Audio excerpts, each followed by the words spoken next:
Forum FM. Radio Forum FM 105.8. Soyez les bienvenus à la radio Forum FM.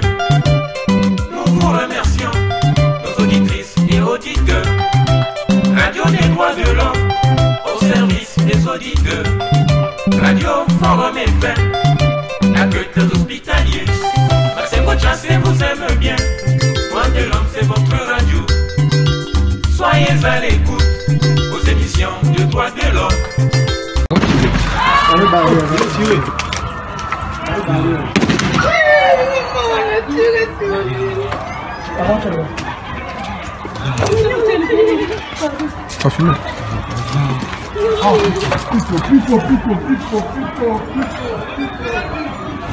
Ah, il est mort quoi.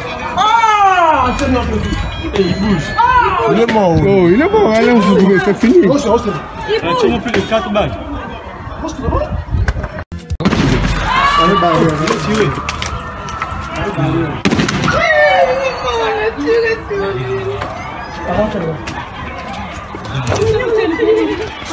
Pas fini. Ah, plus fort. Ah, il est mort quoi. Ah, c'est notre vie.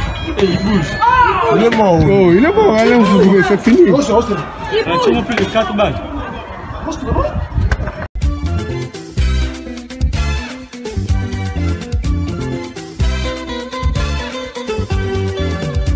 Charte africaine des droits de l'homme et des peuples. Article 19. Tous les peuples sont égaux.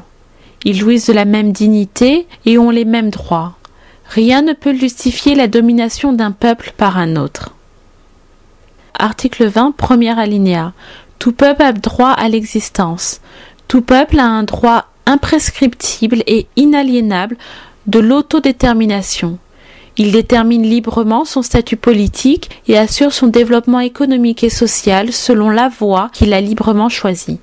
Deuxième alinéa, les peuples colonisés ou opprimés ont le droit de se libérer de leur état de domination en recourant à tout moyen reconnu par la communauté internationale. Troisième alinéa, tous les peuples ont droit à l'assistance des États partis à la présente charte dans leur lutte de libération contre la domination étrangère, qu'elle soit d'ordre politique, économique ou culturel.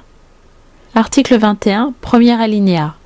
Les peuples ont la libre disposition de leurs richesses et de leurs ressources naturelles.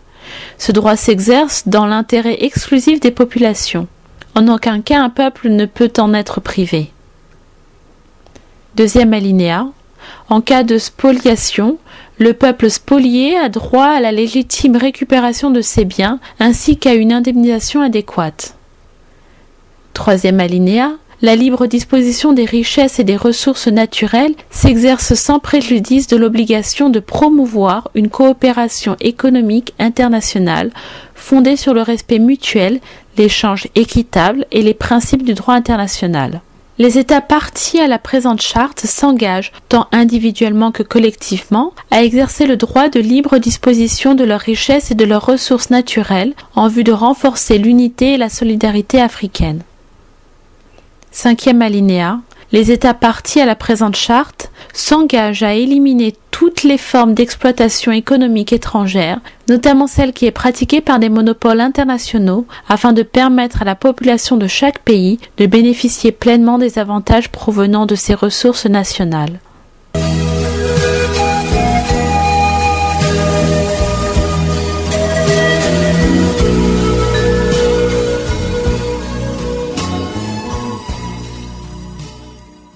Vous suivez actuellement le mot du président du réseau Forum Radio-Télévision des droits de l'homme, Maître Maurice Massingo-Tiassé.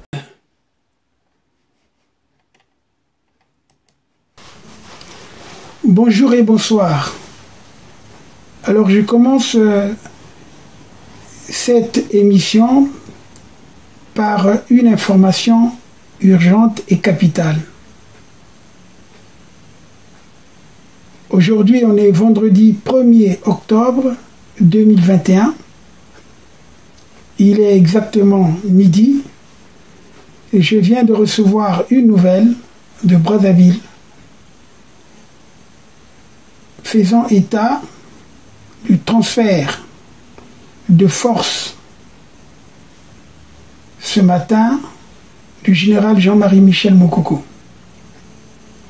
Le pouvoir de Sassou, qui ne considère pas les Congolais comme des citoyens, plutôt comme il les considère plutôt comme des sujets, a décidé manu militari le transfert du général Mokoko dans une cellule insalubre, non réaménagée et non désinfectée à la maison d'arrêt de Brazzaville. Malgré donc l'opposition de ces médecins et la protestation de ses avocats, le général Mokoko se trouve donc depuis ce matin en danger de mort dans une cellule qui est vraiment infectée. Et aujourd'hui, nous disons que Sassou est l'ennemi de la nation. Sassou reste un grand malade qui a décidé d'imposer tout à l'ensemble de la population.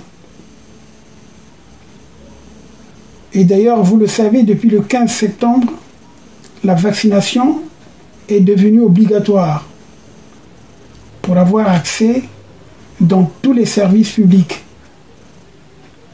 En agissant par imitation, Sassou, le médiocre, je dis bien le médiocre, parce qu'il fait tout par mimétisme, oublie qu'en Europe, non seulement que les gouvernements ont mutualisé leurs efforts au plan scientifique et médical pour faire face au fléau, à cette pandémie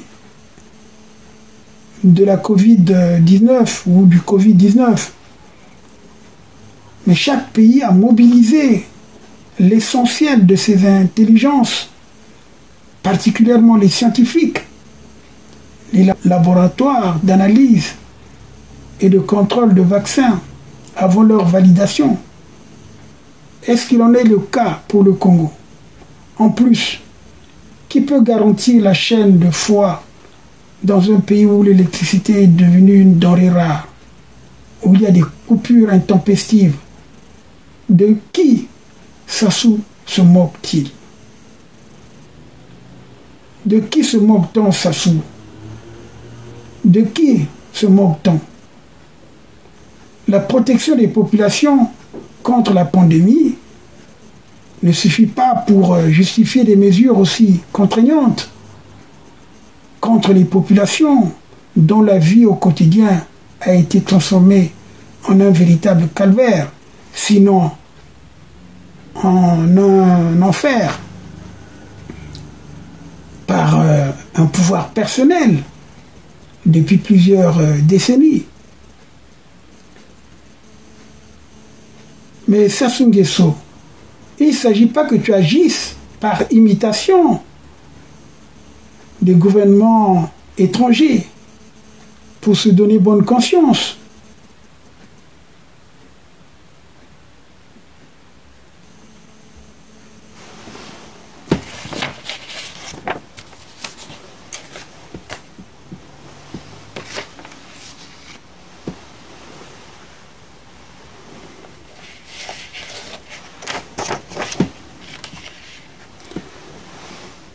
Je tiens également à dire que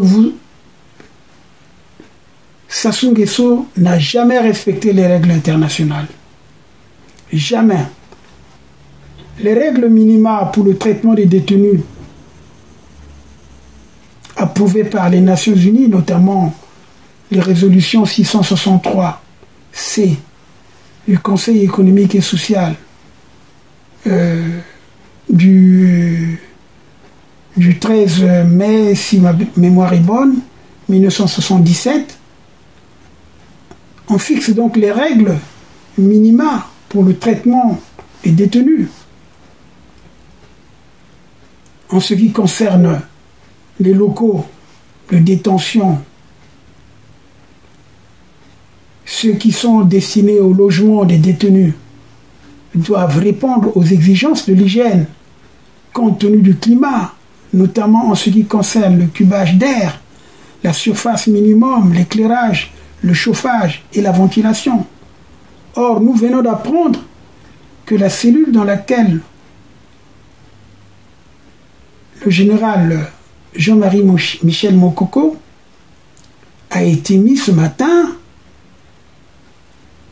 est une cellule insalubre qui ne répond pas aux exigences de l'hygiène. Il n'y a pas de fenêtre. Et en plus, il n'y a pas de sanitaires. Il n'y a pas d'installation de bain ou de douche. Nous dénonçons ces conditions de détention. Et nous disons tout simplement que Sassou sera responsable de ce qui pourra arriver au général Jean-Marie Michel Mokoko. La dernière fois, quand il a été empoisonné, il a été sauvé de justesse. Nous dénonçons également ce qui s'est passé hier à Pointe-Noire, hier jeudi 30 septembre. À Pointe-Noire, il s'est passé une exécution sommaire. Également, vous avez suivi au début les images de cette exécution sommaire d'un jeune qui pratiquait le sport. Et tout ça, justement, c'est du gangstérisme. Le pouvoir de Sassou a perdu la tête. Il est pire qu'Hitler, comme je l'ai dit dans mon ouvrage. Comme je l'ai dit dans mon ouvrage, que vous connaissez bien. L'autopsie d'un État totalitaire, les crimes d'un génocidaire. Sassou continue ses crimes. Tout juste pour apeurer les Congolais. Parce qu'il veut imposer son rejetant de fils, son voleur. Mais il ne passera pas, je vous l'ai dit, il ne passera pas. Il ne passera pas, Sassou. Tu connais bien comment nous sommes. Parce que nous n'avons pas encore réagi. Sachez que nous allons commencer à réagir à l'extérieur. Et si nous réagissons, mais ça sera peut-être une guérilla. À moins de mettre à l'abri tout le monde. Mais non, ne vous comportez pas comme ça. Vous savez, en matière des droits de l'homme, il est essentiel que les droits de l'homme soient respectés pour que l'homme ne soit pas contraint en suprême recours à la révolte contre la tyrannie. Aujourd'hui, les Congolais vont se révolter. Ils vont utiliser tous les moyens justement pour faire valoir leurs droits. Ce n'est pas interdit. Ce n'est pas votre minable avocat qui a raconté n'importe quoi en ce qui concerne l'affaire des Failles et les autres, qui avait plastiqué l'ambassade. C'était leur droit, il faut le dire. C'est le seul moyen qu'ils pouvaient avoir justement pour se faire entendre. Nous connaissons bien le droit. De toute façon, quelle que soit l'issue de cette affaire, il fera appel. Et nous irons très loin, jusqu'à la Cour européenne des droits de l'homme. Ne pensez pas que vous allez gagner. Ce sont des intimidations. Nous connaissons bien le droit. Nous avons le droit, nous, également, de résister contre la tyrannie. La tyrannie au Congo est bien établie. Vous prenez le général Mokoko, qui est en soins, qui n'a pas terminé ses soins. Vous ne tenez pas compte des observations de ces médecins traitants. Vous ne tenez pas compte des protestations des avocats. Vous le prenez manu militari, vous le mettez dans une cellule insalubre. Et ça, ce n'est pas normal. Nous continuons à vous mettre en garde.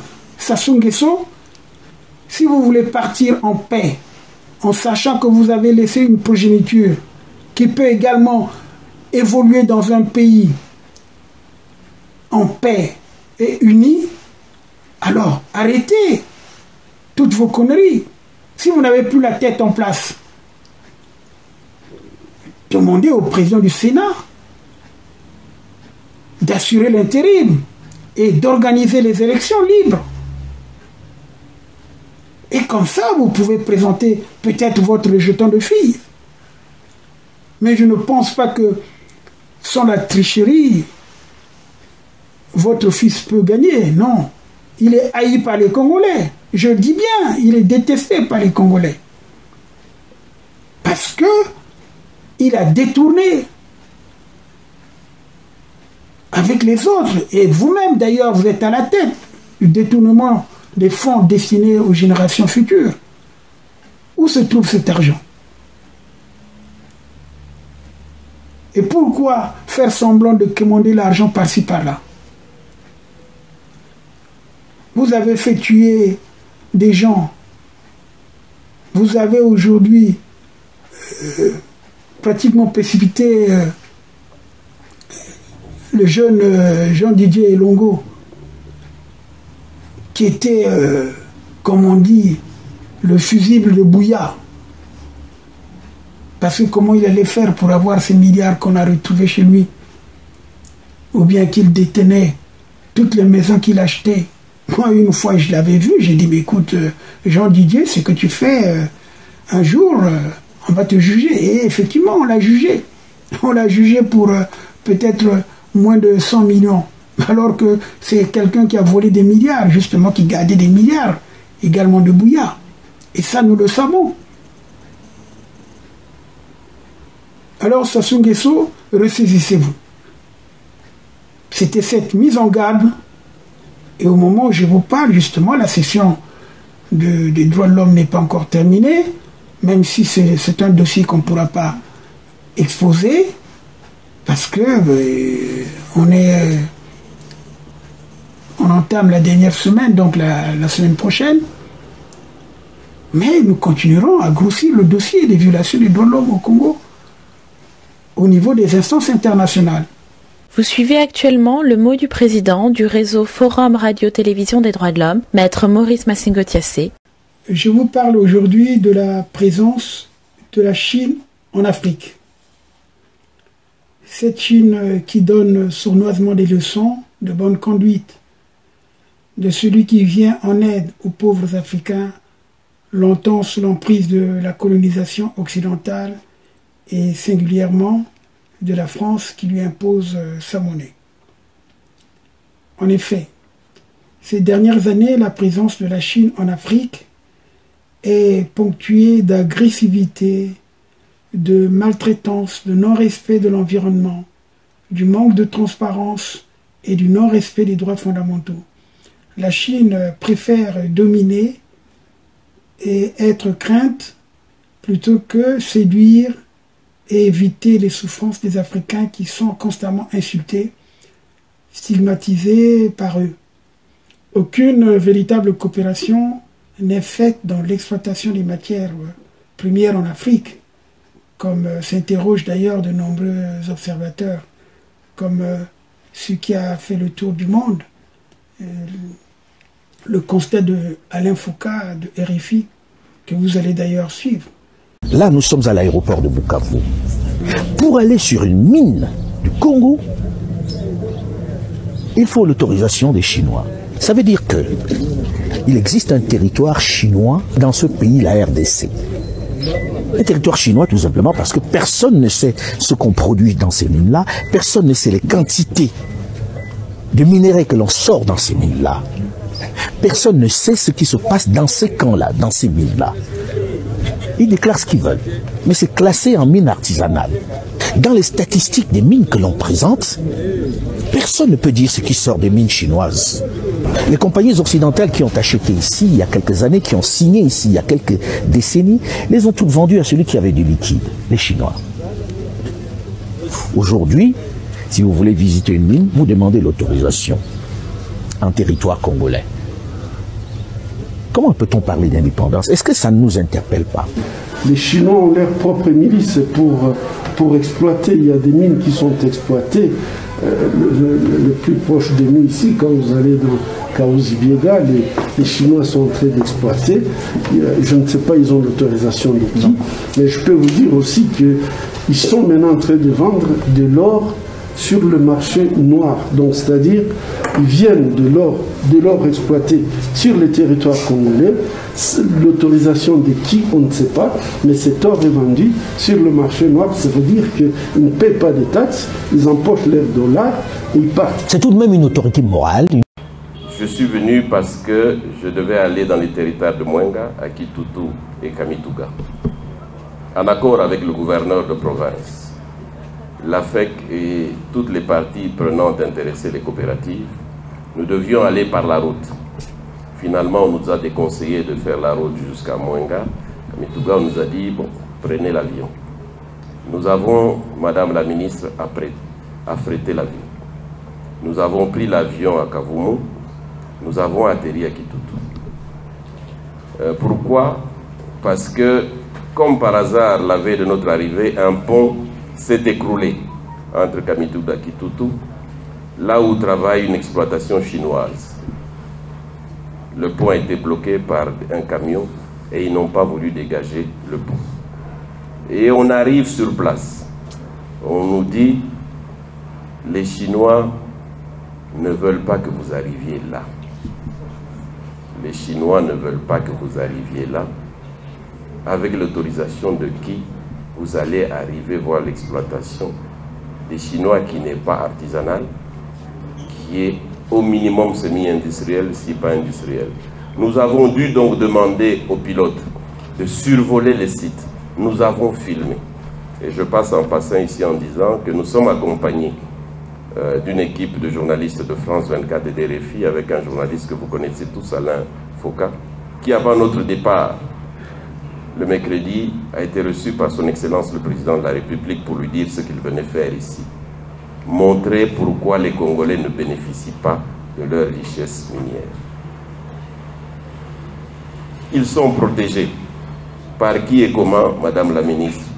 Vous avez, vous, Ministre national, l'obligation de rentrer avec la réponse.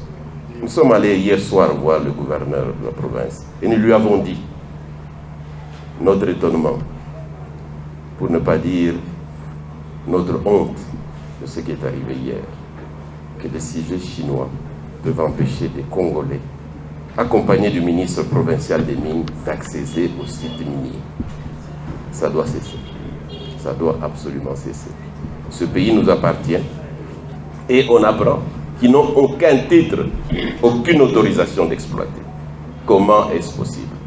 L'Afrique est devenue pour la Chine un marché pour les entreprises de construction et un laboratoire clandestin pour l'extraction des minerais. Les investissements chinois en Afrique visent surtout le pétrole. Les minerais comme le coltan, le diamant, l'or. Et vous avez également nos forêts qui sont pratiquement détruites en prélevant le bois. Alors le pétrole visé en Afrique est celui du golfe de Guinée, le Nigeria, l'Angola et la Guinée équatoriale, le Congo. Vous avez aussi le Soudan. Par contre, le Soudan, ils ont la maîtrise parce que 60% des importations chinoises proviennent donc justement de ce pays. Soit 30% de son approvisionnement. La CNPC, c'est-à-dire, parce que la Chine aussi a sa CNPC, la China National Petroleum Corporation, et la Sinopec, c'est-à-dire la Chine China Petroleum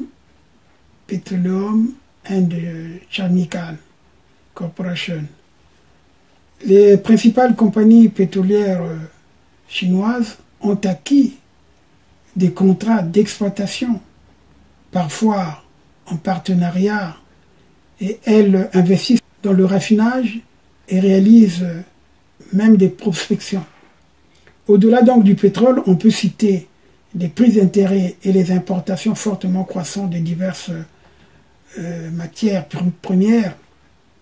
Le bois au Cameroun, comme je l'ai dit, le chrome au Zimbabwe, le fer, les diamants de l'Afrique du Sud, le cuivre, le nickel, le manganèse, la bauxite ou l'uranium.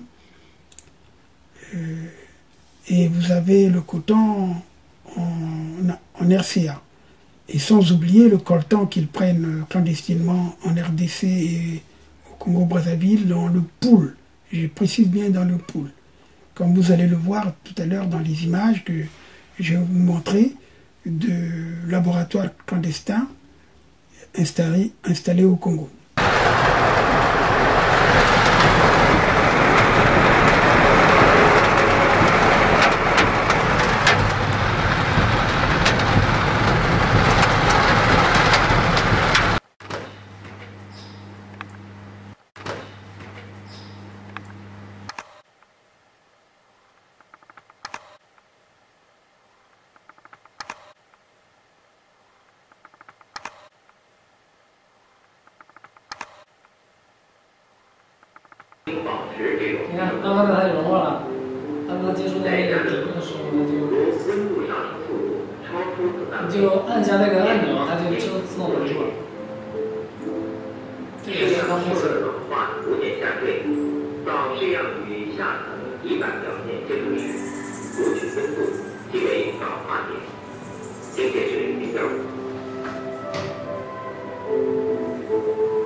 Alors donc depuis 2009, la Chine a la première place pour les échanges commerciaux avec l'Afrique.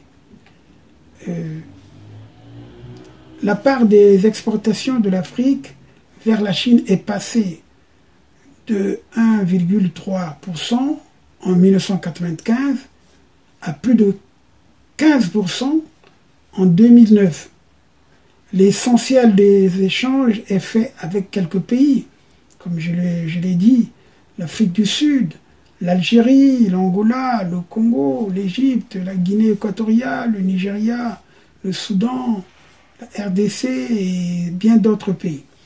Les produits bon marché chinois contribuent à éliminer des pans entiers de la petite production locale.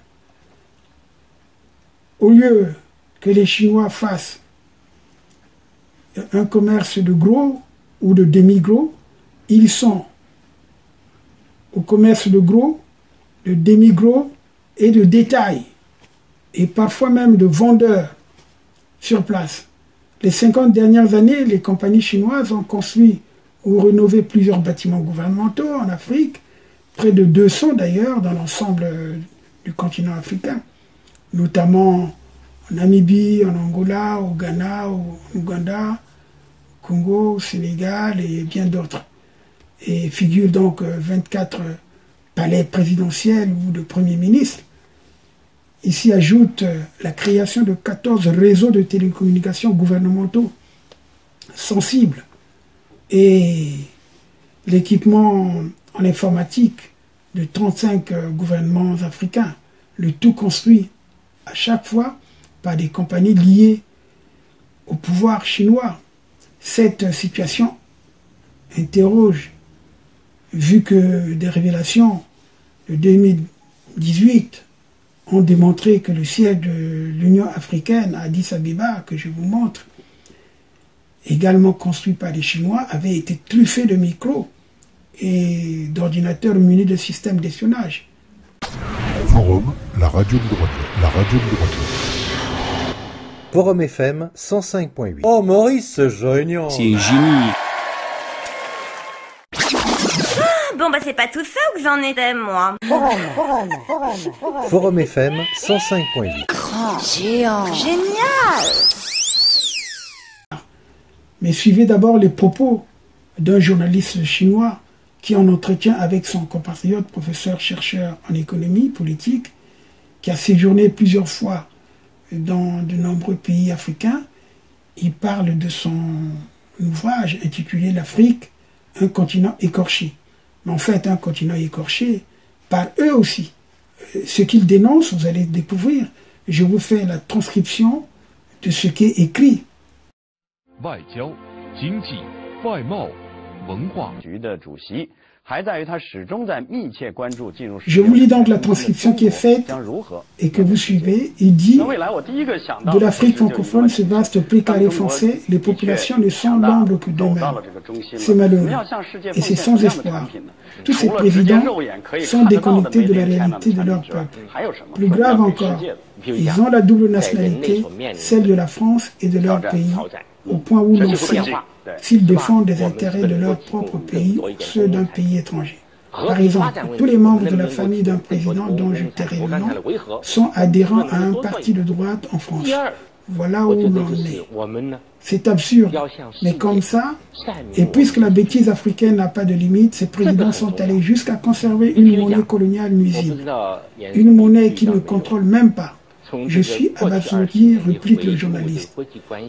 C'est comme l'esclave qui veut rester enchaîné. Leurs intellectuels, ce sont des robets de bois à l'envers. Ils sont nuisibles, nuisibles tout à fait. Ils exhibent leurs diplômes obtenus à la Sorbonne comme des trophées. Des diplômes bidons qui ne créent pas de richesse, doctorat en littérature française. Par contre, il vaut mieux un Africain instruit qu'un Africain illettré. Les diplômes sont aussi importants, n'est-ce pas? Pas si sûr. Uniquement le titre de leur thèse vous donne une idée sur leur médiocrité. Dis donc, leur cas est grave.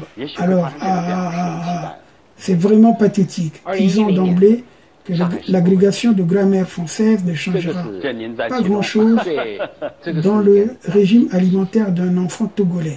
Je suis complètement d'accord avec vous. Un enfant togolais sous-alimenté, à la tête vide, les yeux vides. C'est donc à cause de ce genre d'élite nocive et aliénée que ces pays ne s'en sortiront jamais de ce trou. Et rien n'est plus drôle que le malheur. Je disais donc tout à l'heure que cette monnaie coloniale est inutile. Ce point est important. Je tiens à revenir là-dessus. En contrepartie de la convertibilité garantie par la France, les banques centrales ont déposé 50% de leurs réserves de change au Trésor public français sur les comptes portant des doux noms de comptes d'opération. C'est du vol, purement et simplement. Oui, la prédation à l'État pur, exactement. Exactement. Éclairez-nous un peu. C'est un drame, imaginez-vous, 50% des avoirs extérieurs de leur pays déposés chaque année dans un compte logé à l'étranger. Résultat, les citoyens africains n'ont pas accès aux services publics monétaires. Avec quoi vont-ils se développer? Cet argent va en France pour payer les chômeurs français, les assister, les handicapés. Après, on s'étonne qu'il y a des migrants africains qui ne font que suivre leur argent volé par les Français. Les réserves extérieures de ces pays-là sont à peu près 14 milliards de dollars rémunérés au taux marginal. C'est-à-dire que les Africains financent une partie du budget français.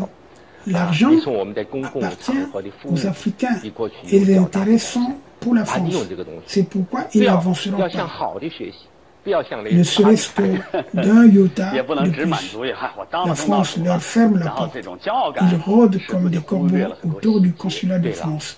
Même les cadres supérieurs, les médecins, ils font la queue devant le consulat de France comme de vulgaires mendiants. C'est clair, ils font pitié. Vénérable professeur Mialang Chang, merci de bien vouloir si bien résumer le mal profond qui affecte les pays de la zone CFA.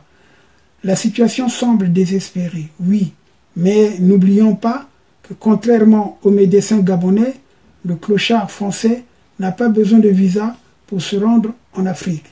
Il prend son sac à dos et débarque dans n'importe quelle capitale africaine. Cet économiste chinois a fait preuve d'une hérésie, pour ne pas dire de malhonnêteté intellectuelle. Lorsqu'on sait que la Chine, pour s'enrichir et se développer, puise aussi dans le porte-monnaie troué des Africains. Toutes les réalisations chinoises dans les villes africaines, qui sont principalement des constructions architecturales, isolées d'ailleurs, monuments, bâtiments administratifs, stades ou équipements, écoles, hôpitaux, sont exécutées probablement par des ouvriers de mauvaise moralité, pour ne pas dire des repris de justice, qui n'hésitent pas de faire pire que les colons français qu'ils dénoncent lorsqu'ils viennent en Afrique, comme vous allez le voir tout à l'heure. Les témoignages que nous avons du Bénin, du Congo ou du Gabon, et puis de bien d'autres pays. Yeah.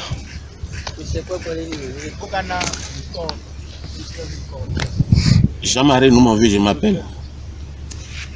Professeur des sciences de la vie et de la terre à Porto Novo. Ici, nous sommes sur le site de dragage des Chinois à Gassa-Godoumé. Nous sommes face à une situation dramatique ce matin.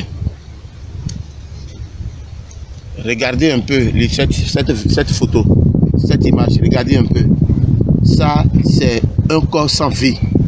C'est le corps de mon neveu, Ganfled Kouassi, il s'appelle, employé sur le site de dragage, qui a été accidentellement noyé par la machine installée par les Chinois. Donc tué dans l'eau. Voilà ce qui se passe. Mais les autorités du site ont abandonné mon neveu depuis 3 jours. Ici, il n'y a personne pour l'aider. Ça, c'est les Chinois.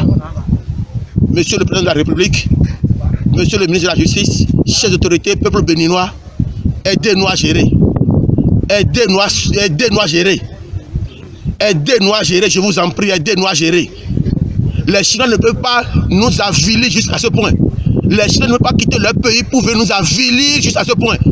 Autorité du Bénin, autorité béninoise, aidez-nous. Nous sommes aussi des Béninois. Ganfled Kouassi aussi un Béninois. Un Chinois ne peut pas venir le tuer dans l'eau ici et l'abandonner. Depuis ici, nous sommes ici, mais il n'y a personne pour nous aider, pour nous écouter. Regardez, regardez un peu. Et ceci, il n'y a personne avec des machines fœtus. Aucune mesure de sécurité. Aucune mesure de sécurité. De grâce, sauvez-nous. Venez à notre secours, monsieur le président de la République. Je vous en prie. C'est le site de dragage de la Gassa-Godoumé, installé par les Chinois. Et ici maintenant, il n'y a aucun Chinois. Ils ont tous disparu, ils ont fui. Merci. Vous voyez ces 3 Chinois qui sont là.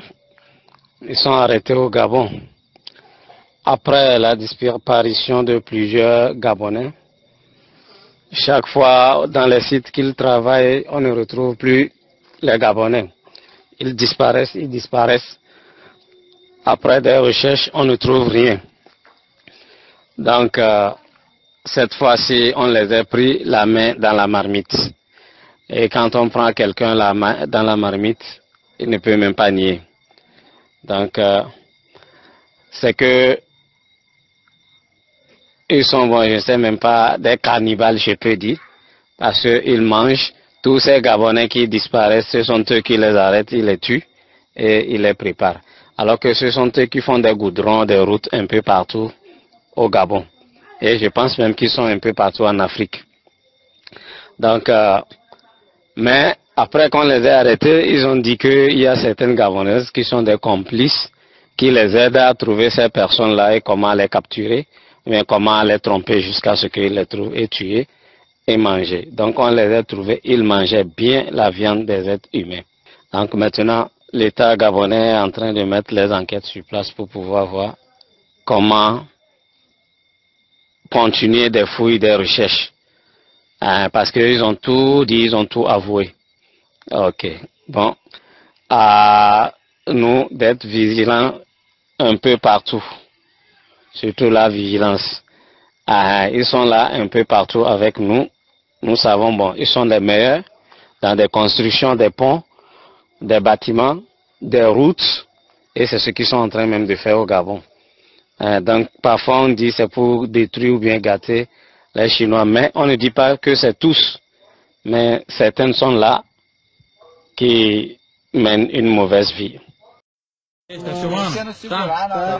Ah, é isso, entendeu? Deu mole, aquilo. Deu mole já é, mano. Ah, é isso. Soco no olho, é. É isso. Deu mole, entendeu? Messieurs, dames, bonjour. Je me présente Guy Sipamba. Voilà, donc je dénonce avec toute la force, la vigueur, avec la haine, ce que fait ces Chinois. Mon Dieu, il est en train de frapper ce pauvre Congolais mais sur la tête avec un fouet. Avec un fouet, s'il vous plaît. Et ça se passe au Congo. Au Congo, il est en train de frapper un Congolais avec un fouet. Quelle que soit la bêtise qu'a fait ce Congolais, il n'a pas le droit de le frapper. Il a à le livrer à la justice au cas où il y aurait problème. Mais ce Chinois a quitté la Chine, il est arrivé au Congo.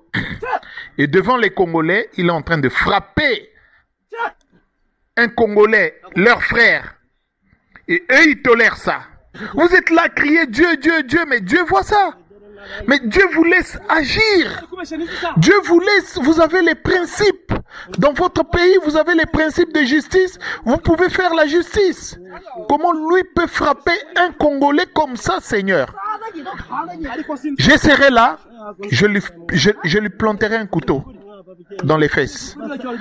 Parce que, non, mais c'est quoi le système qui règne au Congo? Qui a imposé ce système aux Congolais? Où un Congolais est soumis à tout le monde comme si c'était un chien animal. Pire que ça. Devant les Congolais. Devant leurs frères. Qu'est-ce qui se passe avec vous les Congolais? Mbongo oyo chinois oyo azo akozwa eza ya bino na mboka na bino azo betela bino kaka na bobengo na bino. Qui c'est qui a instauré ce système au Congo? Mais peuple congolais, mais je vous dis pas de vous réveiller, prenez un couteau, prenez un pistolet, prenez une arme, mais faites la révolution, Seigneur. Sans ça, on s'en sortira pas. Les Congolais acceptent tout. Un Chinois. Regardez ce Chinois. C'est incroyable. On vend tout à n'importe qui, il fait n'importe quoi. Le pays n'a pas de droit, le pays n'a pas de justice. On exerce la pression que sur des petits peuples, des petits pauvres. Mais les gros morceaux sont là en train de commettre gaffe sur gaffe, bêtise sur bêtise, crime sur crime.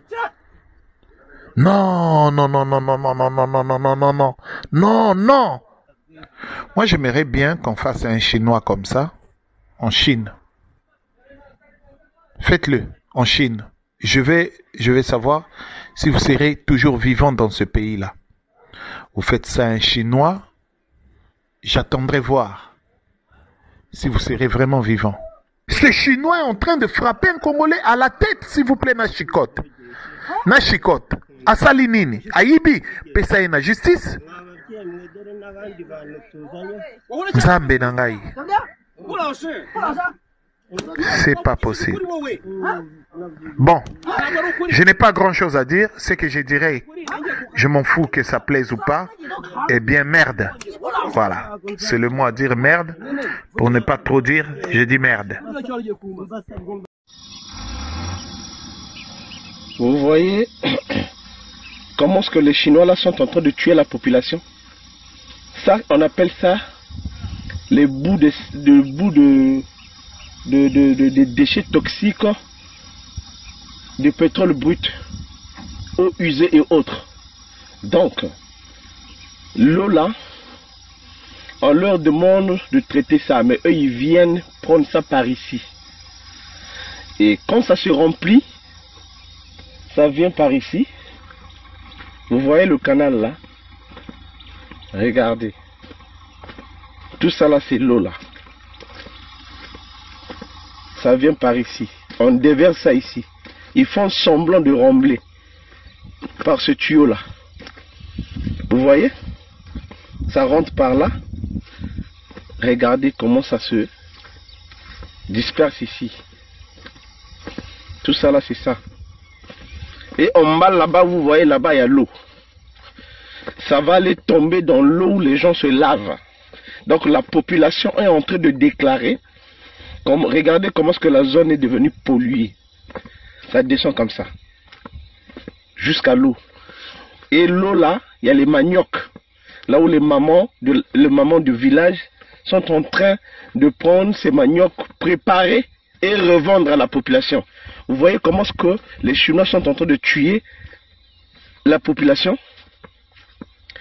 Les gens de village sont en train de déclarer qu'ils n'arrivent plus à se laver avec cette eau-là. Parce que, voilà, ça descend par ici. Et ça va en bas là-bas, et là-bas il y a l'eau. Il y a une rivière là-bas. Je vais vous emmener jusque là où ça part. Voilà, donc regardez là où l'eau là, ça vient tomber, c'est par ici que ça tombe. Regardez les pauvres mamans, ils font les maniocs et ils sont en train de gaspiller l'eau. Ces Chinois là, c'est la merde. Vraiment, ils sont en train de tuer la population ici. Regardez comment l'eau là, vous voyez la couleur de l'eau là, ça veut dire que c'est la couleur des eaux usées que vous avez vu, le bout de sable là. Regardez comment l'eau est noire là. Ça sort de là-bas. Donc quand ça ruisselle là-bas, ça vient jusqu'ici. C'est pas normal. C'est pas normal. Et regardez les maniocs là, on en mange. La population mange le manioc là. Est-ce que c'est vraiment normal? C'est pas normal. Vraiment, c'est pas normal. Regardez. Tout ça là, ce sont les maniocs.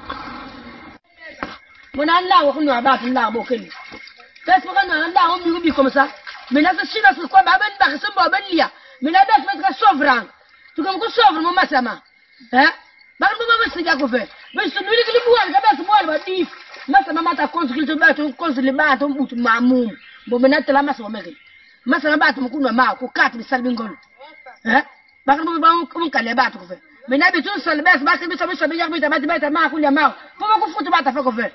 Vous êtes tombé comme un combat, ma couille d'if, enfin. Mais à ma couille, on a combat comme un meilleur coup d'if. Mais t'as qu'on fout pas, mais un meilleur coup. Mais il y a un tour ni les bons. Par contre, on va se dire. Donc, quand on bat le bilou, le bateau, quand on va rester le bateau, ben ça vous soit vivre, on va pas nous vivre la baisse qu'on fait. Ben, tu me sauves. Ok. Voilà. Comment est-ce que ils polluent la zone, ils sont en train de gaspiller la zone avec cette eau là. Voilà. Voilà comment les Chinois sont en train de gaspiller. La population va souffrir ici. Ils tuent la population à petit feu. Regardez vous-même. Voilà. Ils sont en train de déverser ça là où les gens vivent. Regardez. Regardez. À base d'un véhicule. Voilà. Vous voyez ça?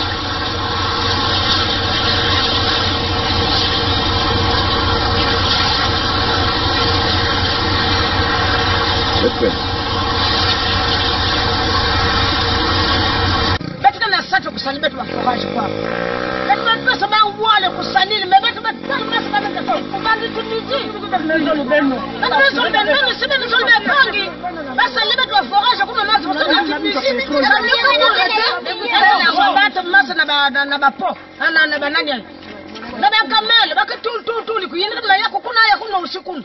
Mais betu kwa kuma tunyo sa yimbi tata de maso second ngeko kuna grate lenge kono mase lokifu ko da toka ko toka na kati ha etara sata ba forage etara sata ba forage sa libe de forage mas bebe ba ya fandi na sabi des villages ilika ba forage des villages ya fana mbusi ya fana na sabi pado abene eta mubiambu même. Donc le noir que vous voyez là, vous voyez le noir là, c'est le produit. Tout ça là, le noir là, c'est le produit. Qui ruisselle. Regardez comment l'eau est devenue. Hein? Très sale. Très très sale. Et tous ces maniocs là sortent de là-bas. Hein? C'est pas normal. Les gens boivent cette eau là. La population diminue. Mais c'est pas possible. Et dans ça, il y a du radioactif à l'intérieur de ces produits-là. Toxiques en plus. Préparer les maniocs, les gens mangent, on revend, tout ça là. Mais quand même, vraiment, le gouvernement doit faire quelque chose. La population ne peut pas continuer à souffrir comme ça. Ces Chinois-là, ils se croient où vraiment? Hein? Regardez. Regardez comment est-ce que l'eau est noire. Vous voyez là? Les noirs qui sortent là, ce sont des produits là. Voilà. Voilà. Et ça a duré longtemps. Depuis 2015 jusqu'à aujourd'hui. La population est très malade. On tue la population en petit feu. Regardez. C'est déplorable, hein? Vraiment.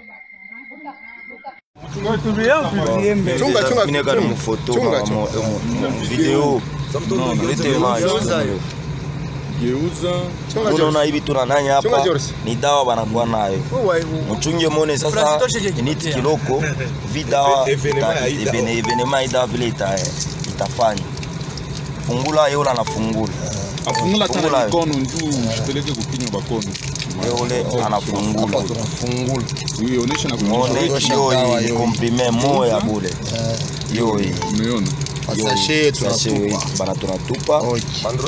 Mfate sasa, mfate venema sasa. Mone. Dawa inavimba, hiyo inavimba yo yenyewe ile. Inavimba ile. Unaanza kuifungula sasa. Tunatoka papier. Tunafungula. Mone sasa echantillon na dessin inatoka kwa ile dawa banatupacha kwa wazungu tena wa Chinois. Njoo hiyo inanuka saka fix. Inanuka yo hii angara dawa. Mone no. Dawa inatosha maski inatokea. Leta ni video sasa kumachi. Hata bajibala mmoja. Acha tafakeni. Acha Chinois alivala. Acha. Lambe ton. Tafakeni. Jo dawa. Ndio vile Mungu alisema. Wewe utakunya komprime asema matunzo asio upate kama ni matunzo ya macho me yo hii sasa. Nenda kuyala kwa macho. Nifike. Vike kwa maski. Lepen ibamba hapa pa yolo hapa. Nini? Dawa. Ngara dawa. Monona dawa. Monona dawa wala. Ndio vina famu ntumbu. Inafanya kama mtu. Mwa kuseje mnafaa histoire. Unaona? Dawa hiyo. Leo tunatoka na dawa na hapo tunafika nayo muone echantillon. Mnaona mambo dawa hii. Tubwa muestoma. Eske bana sabu suwiki moya magharibi kimoya busuwiki ma pendant 7 jours. Ni bibu kungapi unafunga ntumbu. Dis bien, je répète, la police qui est censée protéger les gens dans un pays, la police interdit aux bailleurs de donner la maison aux noirs. Et maintenant, toi noir où tu habites, on est en train, quand chaque fois que tu vas peut-être pour faire l'enregistrement à ton, comment on dit ça en français, à ton, celui qui loue chez toi, le noir qui loue chez toi, c'est que non, à la fin du contrat, il faut que tu le chasses de la maison. C'est-à-dire, où tu habites, on demande au bailleur de te chasser à la fin du contrat. Et aux autres bailleurs, on les interdit de donner la maison aux noirs. Pourquoi on fait ça? Pour que tu te fatigues, tu cherches le bailleur te chasse. Quand tu cherches de la maison dehors, tu ne trouves pas, ça te fatigue. Tu plies bagage, tu pars. C'est ce que nous vivons en Chine en ce moment. Tous les quartiers où vivent les Noirs, chaque soir, chaque après-midi, à partir de 15h, 16h, 17h, la police est pleine là-bas. Pour fouiller les Noirs. Tu montes passeport, tu descends passeport. Il dit actuellement, là, même avec les mamans, avec leurs enfants, on est en train de les demander, on est en train de les chasser de la Chine comme des chiens. Tu es marié en Chine avec des enfants. Tu as fait 9 ans en Chine, tu as fait 10 ans en Chine. Tu aides les Chinois à gagner de l'argent. En proposant les articles dans le monde entier, ça ne suffit pas à l'homme chinois. L'homme chinois veut que le noir doit partir de chez lui.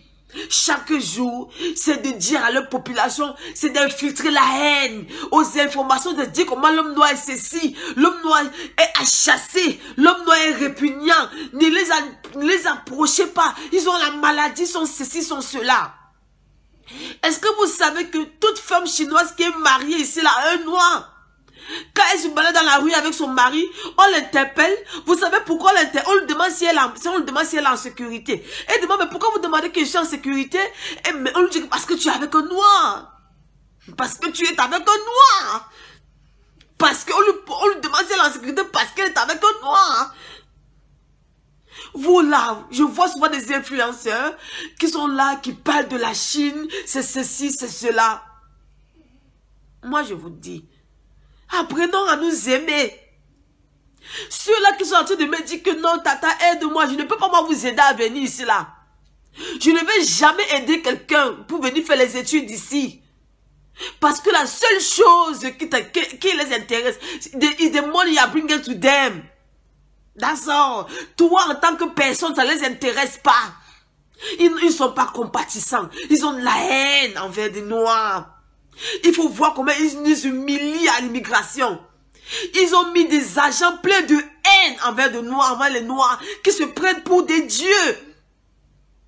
Ils nous fatiguent ici. Si j'ai eu le courage de faire cette vidéo, je dis c'est parce que je suis avec une soeur ghanéenne. Elle ne parle pas français. Elle est couchée, elle n'arrive pas à dormir. Depuis qu'elle est rentrée, depuis 16 heures, elle n'arrive pas à dormir parce que la façon dont elle a été humiliée hier à l'immigration, parce qu'il est 4 heures du matin en Chine, qu'est-ce qu'elle est en train de faire là? Elle est là, elle se lui a donné le palu. Elle est malade à cause de la façon dont ils l'ont humiliée aujourd'hui. Pourquoi tant de haine? Nous versons des millions de dollars ici. Sur notre continent, on n'arrive à rien faire. On ne sait encore rien faire.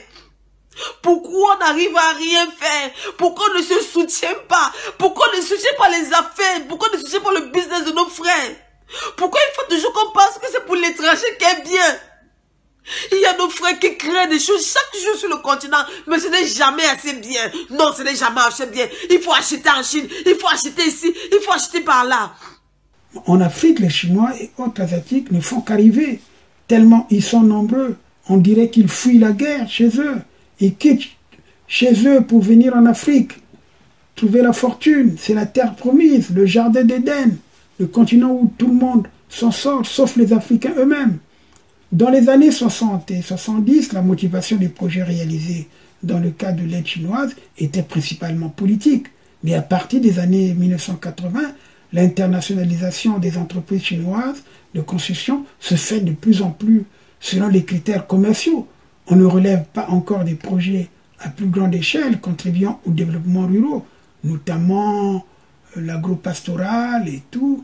L'objectif prioritaire de la Chine est ailleurs, c'est-à-dire la maîtrise de la situation à l'intérieur de son pays, d'où l'on voit en Afrique des replis de justice, comme je l'ai dit.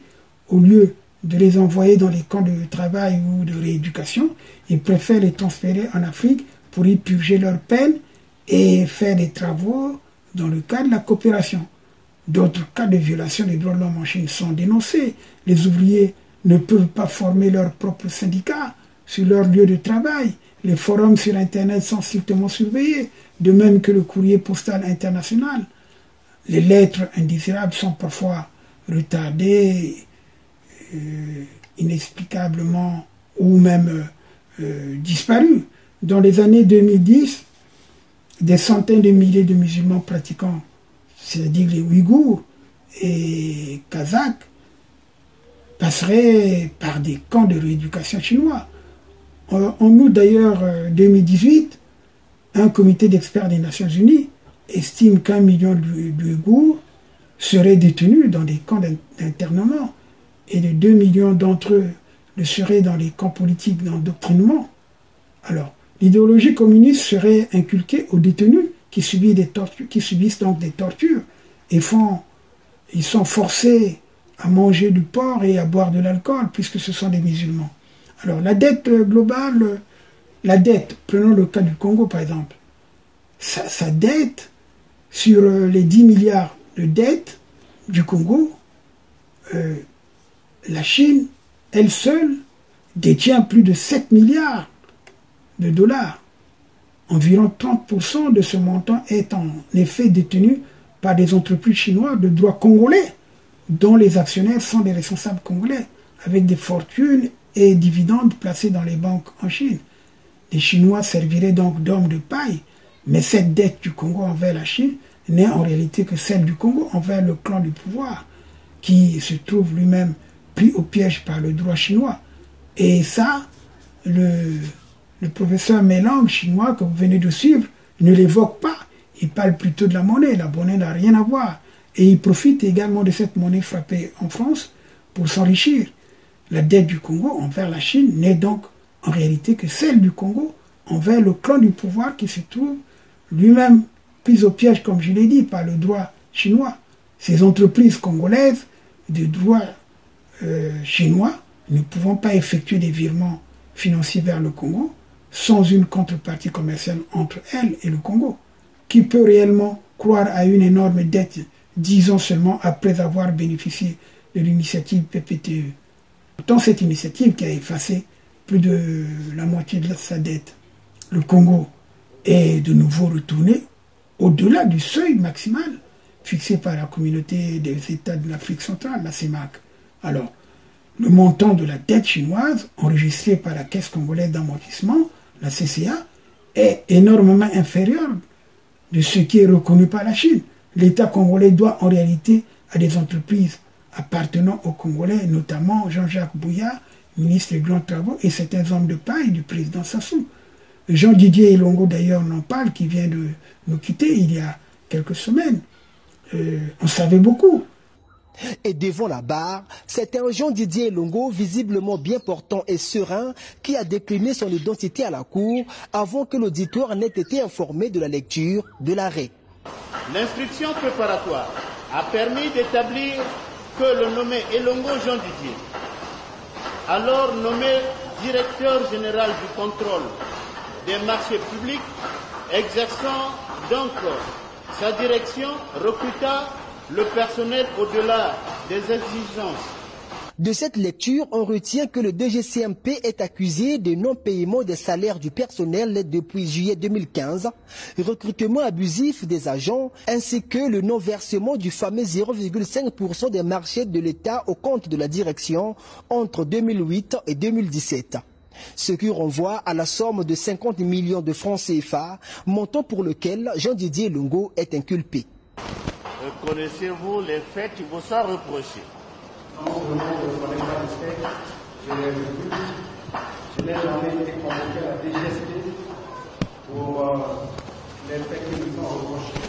J'ai été convoqué à la DGSP pour la corruption qui était reprochée par rapport au CHU. Dans tout ce qui est dit là, dans le président, je l'avais même cependant parce que je n'ai jamais été convoqué pour une enquête préliminaire à la DGSP. Je l'ai appris de 2 lorsque la Chambre d'accusation rendait l'ordonnance de mise en liberté par rapport à la première affaire. C'est là qu'on m'a donné lecture de cette nouvelle inculpation. Pour cette affaire de détournement présumé des fonds publics, 3 témoins vont être entendus, à savoir le directeur administratif et financier et les 2 comptables de la DGCMP, tous collaborateurs de l'accusé. Mais pendant que l'audience suivait son cours normal, la Cour va constater l'absence des avocats de la partie civile. L'audience sera suspendue pour cause et reprendre plus d'1 heure après, avec cette fois-ci la présence de l'avocat de l'État qui s'est présenté à la Cour. Je voudrais, avec votre permission du Président, vous demander le renvoi de cette affaire. C'est ce dernier qui était chargé de contrôler les marchés publics de Bouya, attribuant ainsi dans le cadre de plusieurs catastrophiques municipalisations accélérées, consistant à construire des stades, des palais, des hôpitaux et des aéroports, partout en dépit de toute logique économique. Que des éléphants blancs, ce sont que des éléphants blancs. Pas d'investissement dans la santé, l'éducation, l'agriculture, l'élevage, la culture et le sport, les infrastructures routières.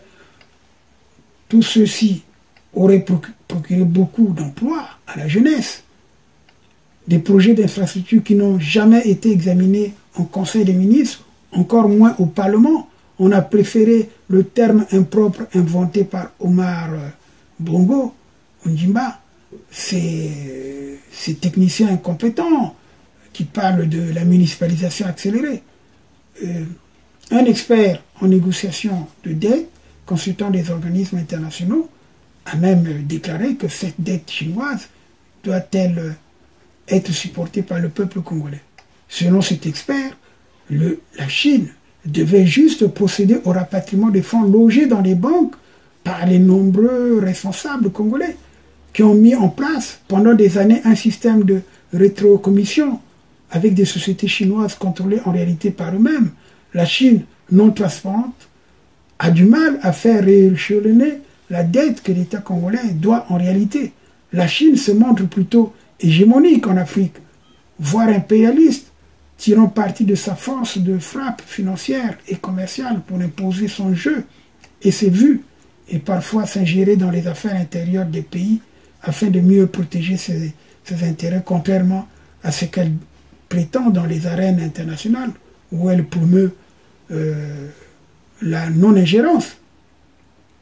Alors, la CCA ne pouvant non plus payer à l'extérieur les entreprises de droit congolais, le piège s'est refermé sur eux-mêmes. On se souvient lors d'une visite d'État en Chine, le président Sassou avait annoncé la possibilité de la convertibilité du yuan chinois avec le franc CFA à partir de Brazzaville. Une approche qui fut très vite rangée dans les tiroirs de l'initiateur par les économistes. On a visité des zones minières. C'est le jour et la nuit quand même, lorsque... Et même Shanghai, je discutais avec le maire de Shanghai. Je crois qu'il avait une 50aine d'années. Et je lui ai dit, mais camarade maire, donc ainsi, vous avez terrassé les immeubles que nous voyons à Shanghai, ici. Ces immeubles ont été, pour l'essentiel, tous détruits pour donner la place au gratte-ciel qu'on voit à perte de vue au nord, au sud, à l'est, à l'ouest de Shanghai.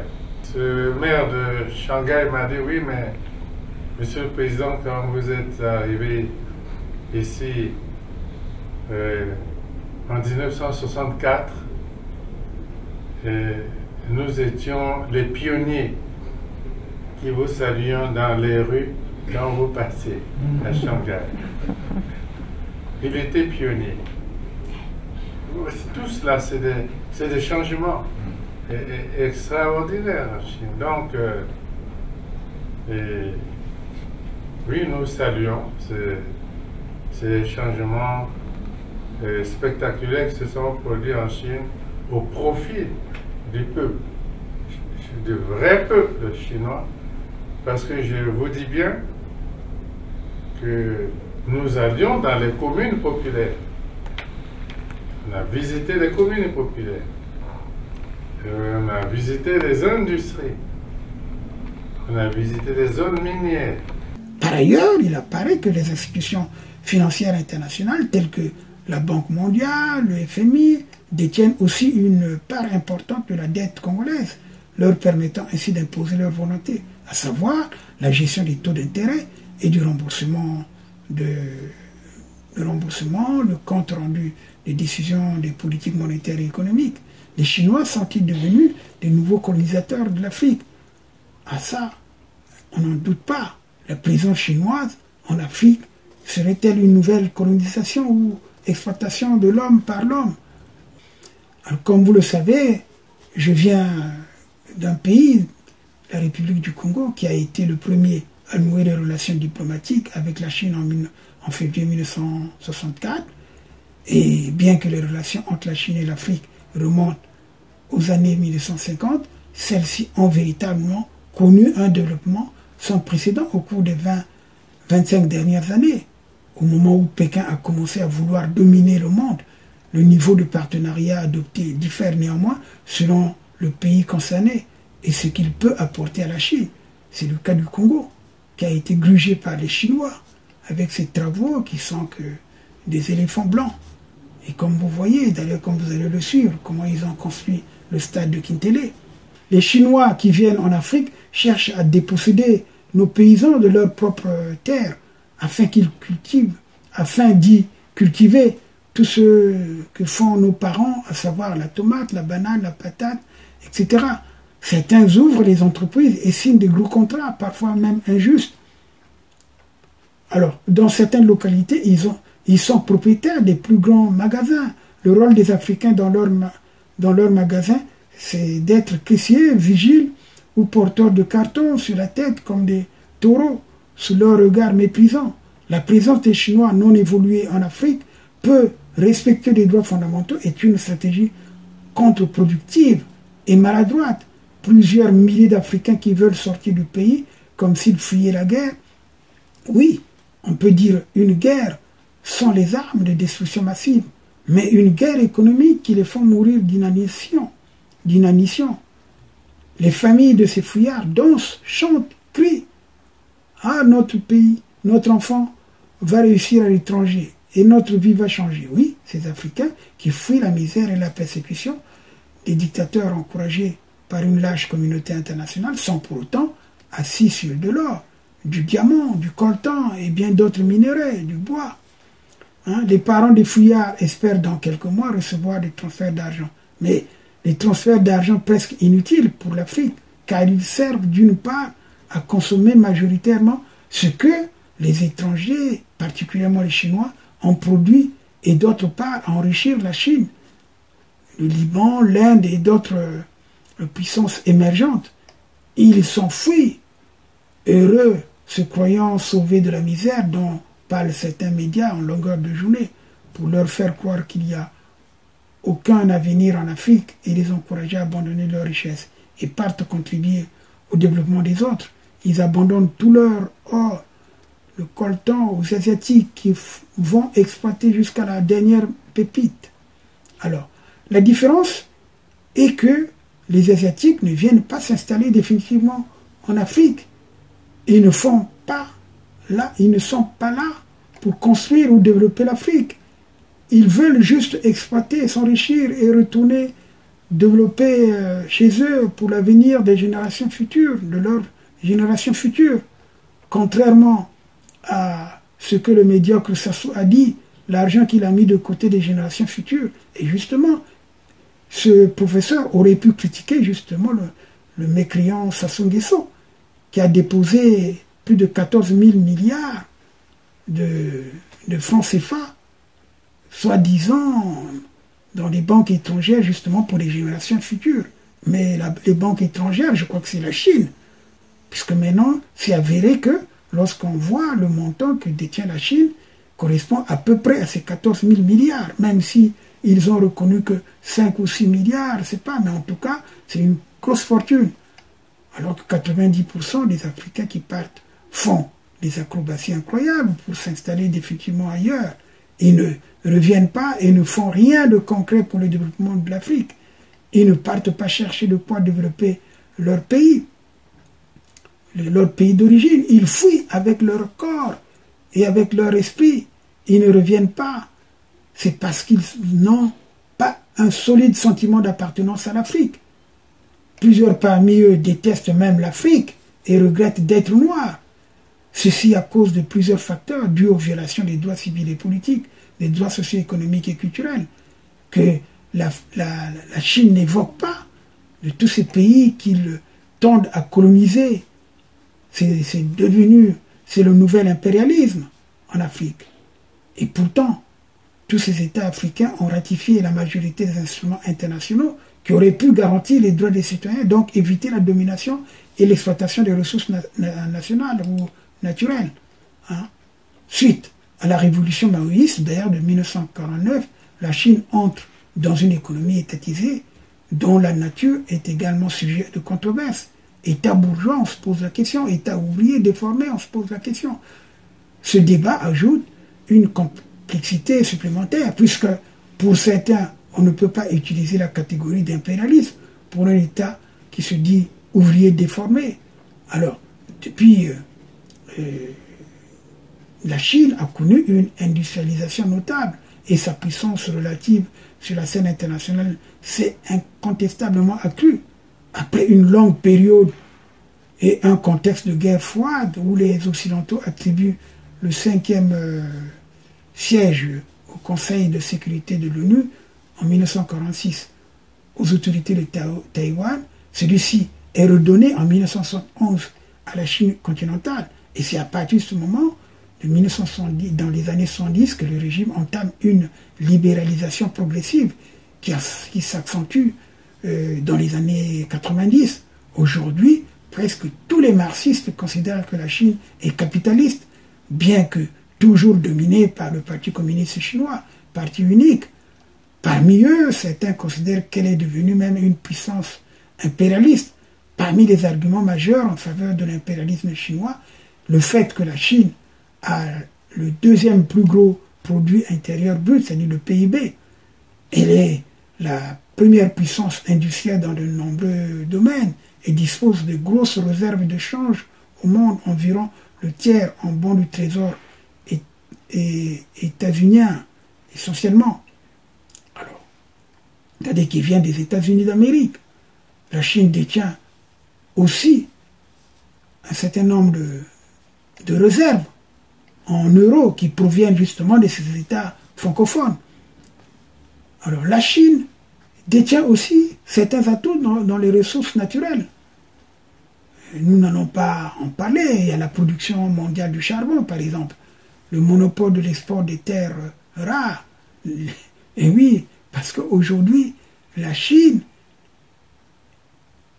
est en Afrique en train de piller l'Afrique. À partir de 2013, les investissements directs à l'étranger, c'est-à-dire ce qu'on appelle l'IDE de la Chine, viennent de dépasser l'IDE entrant en Chine.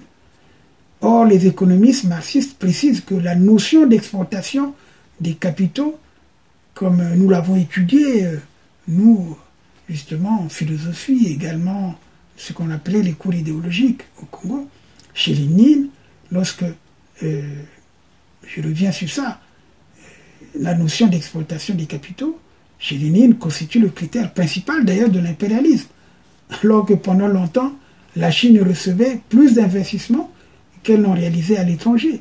Donc nous pouvons dire que la Chine est devenue un pays impérialiste. Le flux des investissements directs à l'étranger, donc émis par la Chine, est supérieur à celui de la France. Il faut le reconnaître. Les entreprises d'État chinoises détiennent plus de 25% de leurs actifs à l'extérieur de la Chine, d'où elles tirent pourtant 37% de leurs bénéfices nets. En 2015, les investissements directs à l'étranger de la Chine viennent de dépasser, comme je l'ai dit, les IDE, c'est-à-dire les investissements directs à l'étranger en Chine, comme les anciennes puissances coloniales, notamment la France-Afrique. La Chine réalise de nombreux investissements sous couvert d'aide publique au développement en Afrique.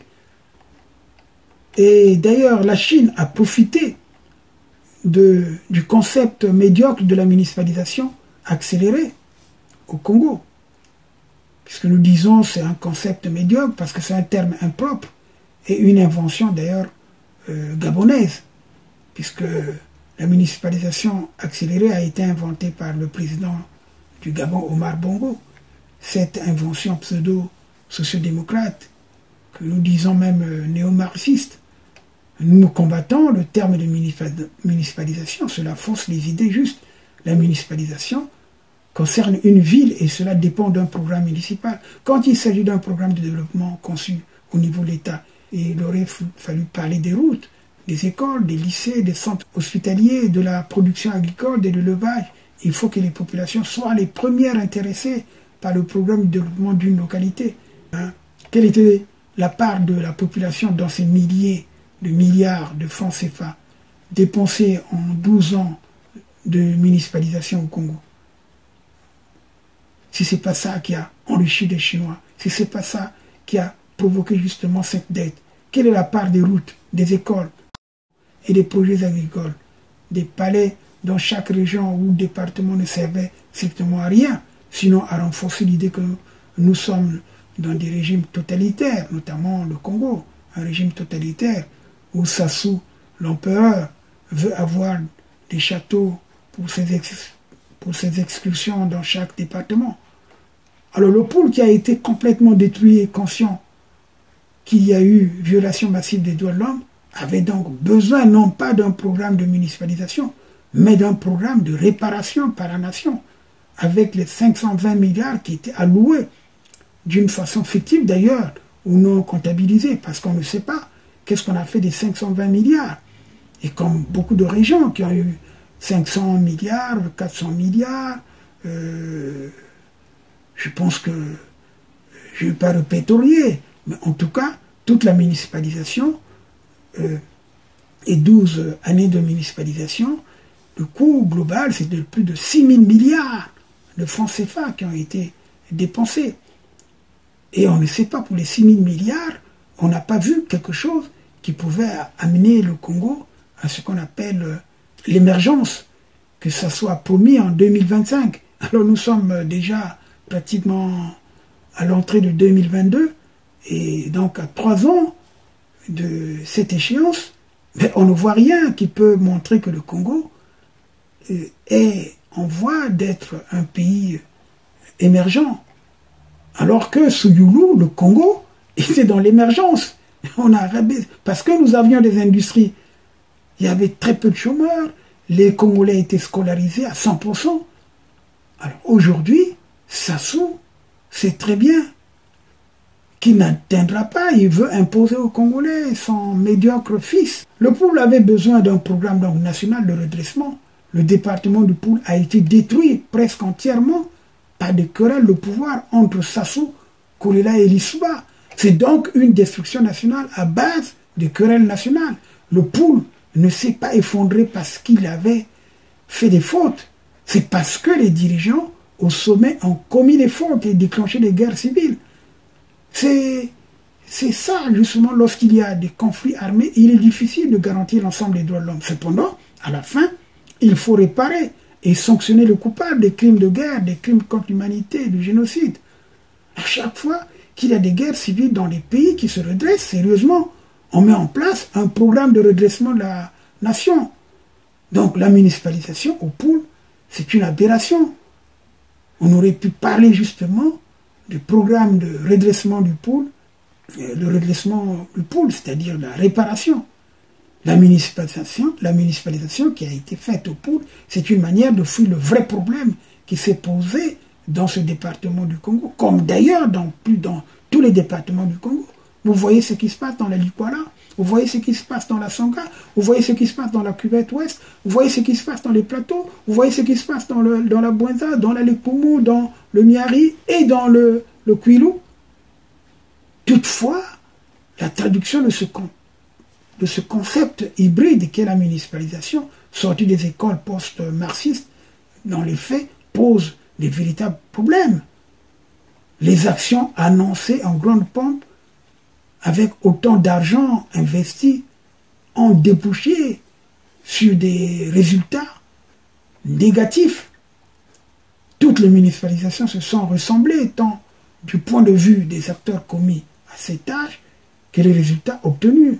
Les mêmes entreprises partout et surtout les mêmes résultats, échecs et déceptions des populations.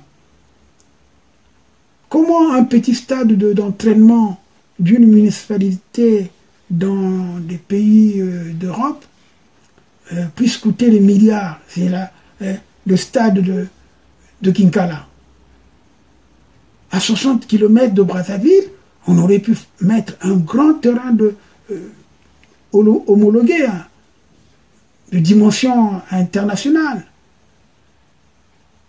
Mais on a préféré mettre un stade d'entraînement. C'est pas normal. Partout, les œuvres ont été inachevées, des chantiers laissés à l'abandon ou les travaux prévus qui n'ont connu aucun début d'exécution. Les affairistes sont devenus de plus en plus riches. Des parcs auto devenus impressionnants, des villas privées qui ont poussé comme des champignons, des maisons à l'étranger, des domaines à l'étranger. Et ça, nous allons récupérer cela. Soyez tranquilles. Comme je vous l'ai dit, nous allons faire l'inventaire. L'association Les Indignés 242, il faut un travail de recensement. Et comme nous-mêmes, nous le faisons également avec des documents à l'appui. Donc,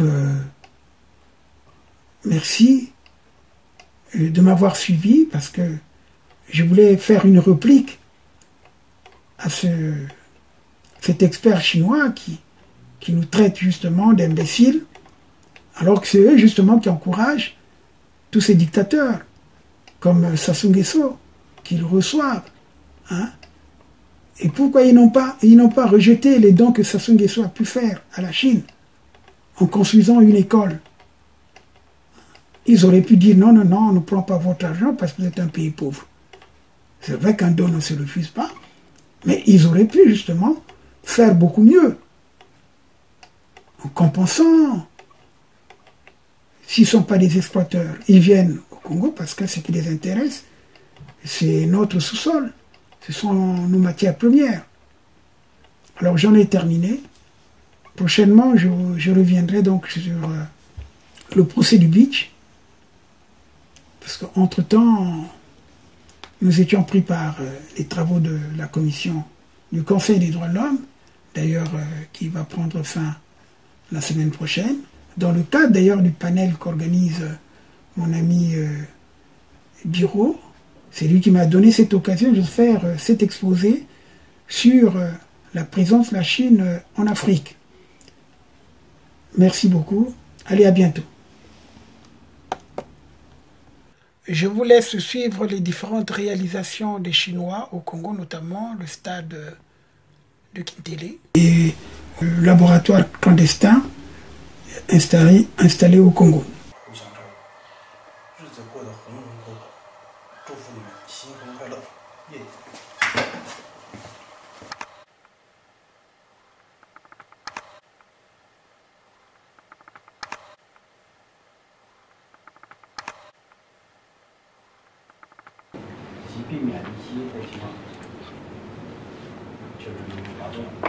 这个就是以后这个疗程这个机制十分难。这是1杠2，修复之前准备一个，这个查看了这个挖补部分设置小大肠，就是大肠这个区域，大部分情况是1层和6床这块，这个块有水，是通过他们机器人的，他们就有配有固定的这个运板。运板宽度为单向2.9 T， 到了这26吨的这个11个轮的这个交流轮，就是2台。基层石根呢，就是说，就是碾压式，当然你这里可以大一点点，门料啊可以稍微大一点点。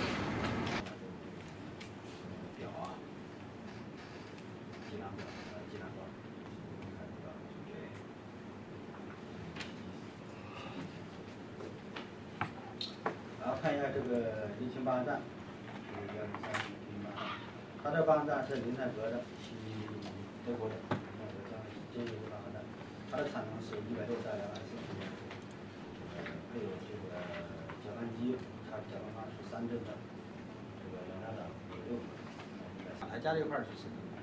一台是2吨的，是的。当然说这个需要泥料的这种情况下，这个八站是满足需求的。但是这个料场，你看啊，料场因为使用木质的隔板，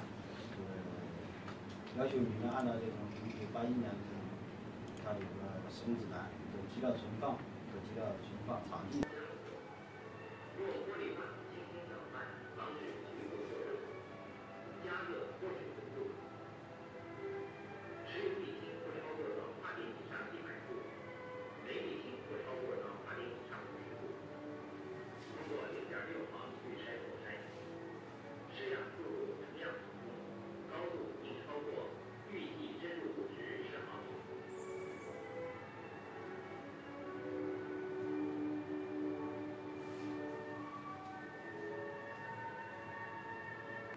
咱们一般在做实验就用GS，就洗干净。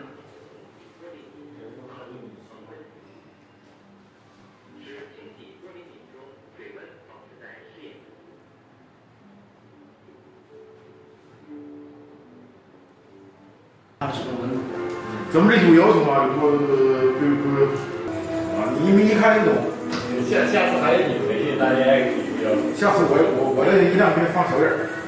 调整水面到深度比较低，并保持这种。你看，慢慢的它就融化了。当它接触到那个底部的时候，它就温度上升速度超出子弹，你就按下那个按钮，它就自动融住了。这个是刚开始。冷化逐渐下坠，到这样与下层底板表面接触时，读取温度即为导化点，并且是指标。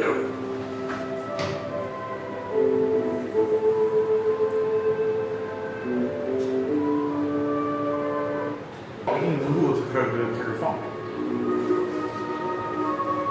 将试样加热至比试验温度高2到3度。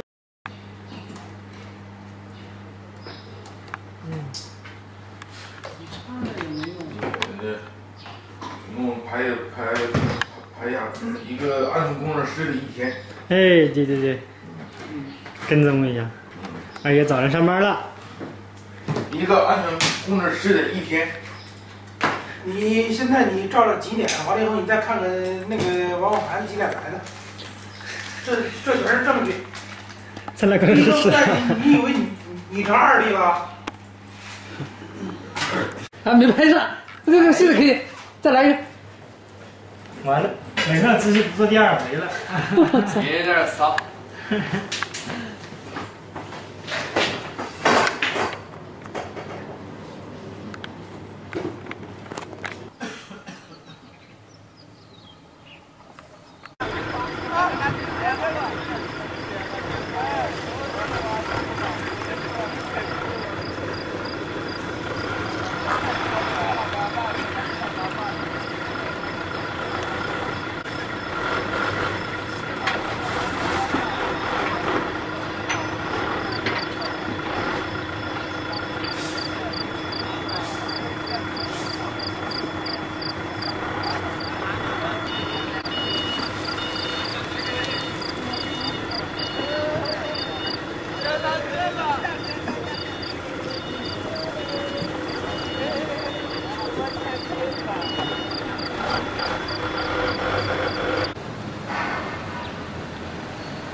428E卡特。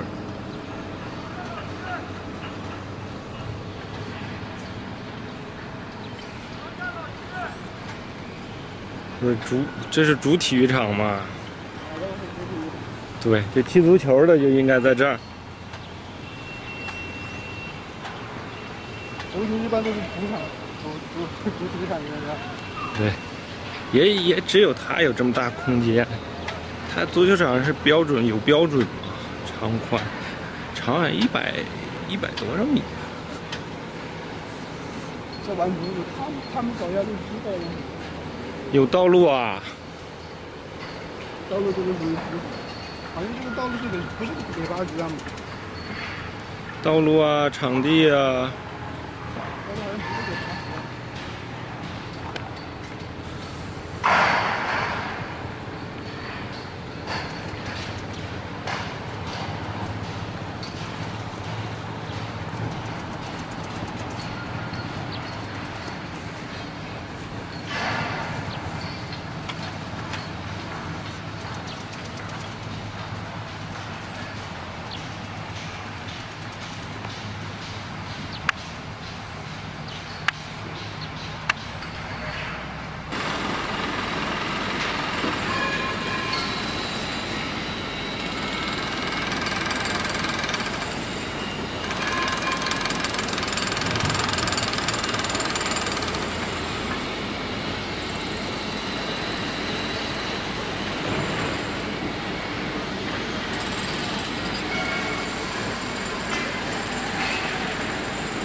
准备翻身。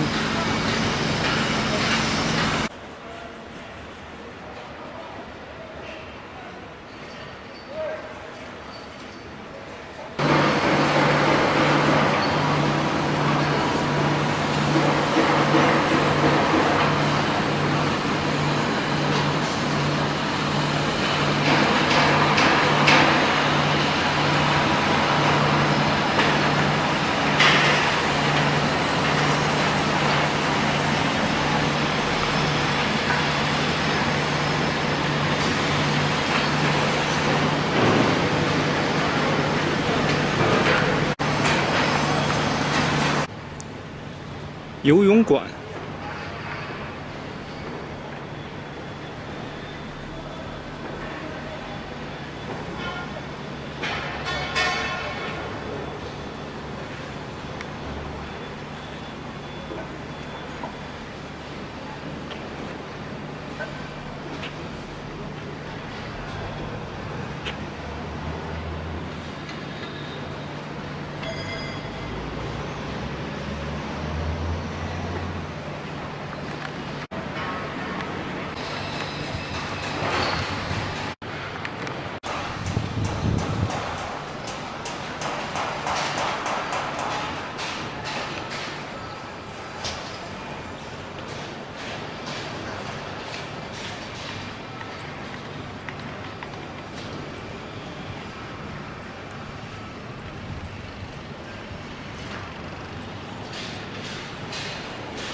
对面就是刚果金。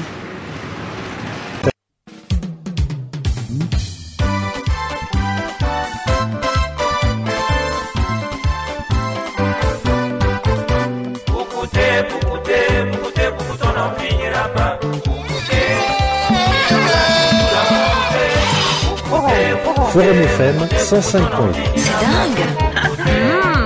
Moi j'aime.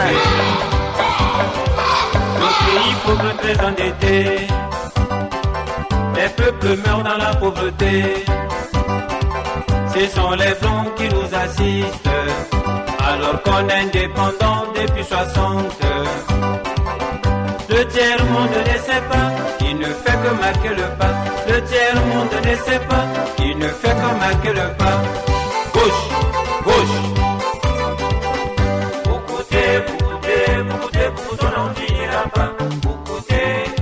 Il y aura toujours à beaucoup, on n'en finira pas. Il y aura toujours à beaucoup. Nous avons des grandes forêts, les enfants naissent sans arrêt, les écoles manquent de tables, les dieux au ciel sont tous coupables. Ils pensent qu'on ne sait pas que la corruption est le repas. Ils pensent qu'on ne sait pas que la corruption est le repas. Écoutez, écoutez. On n'en finira pas. Forum FM 105.8. On n'en finira pas. Il y aura toujours à beaucoup. Le pétrole, le bois et le ciment n'apportent rien à nos pauvres gens qui manquent d'électricité et de l'eau au milieu des fleuves et des ruisseaux. On nous prend pour des idiots lorsqu'on vient nous faire des cadeaux. On nous prend pour des idiots lorsqu'on vient nous faire des cadeaux. On nous prend cadeau, cadeau.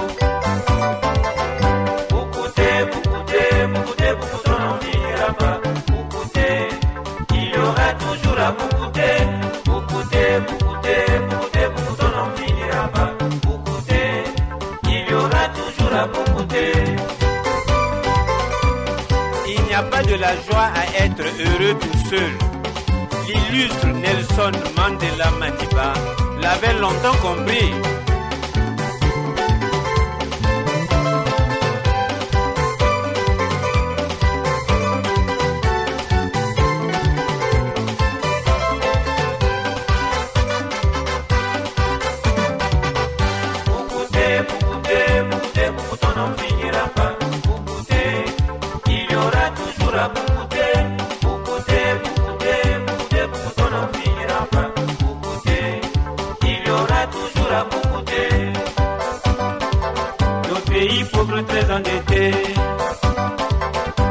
peuple meurt dans la pauvreté.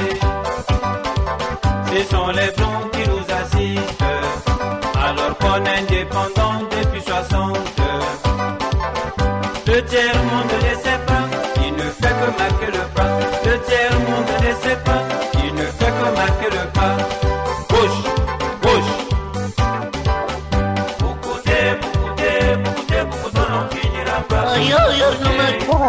Forum FM 105.8.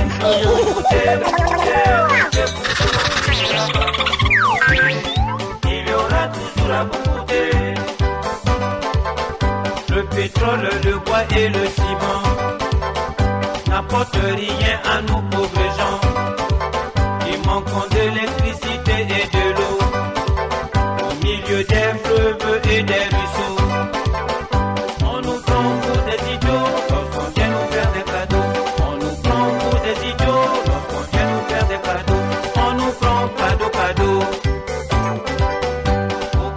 Écoutez. Forum FM 105.8.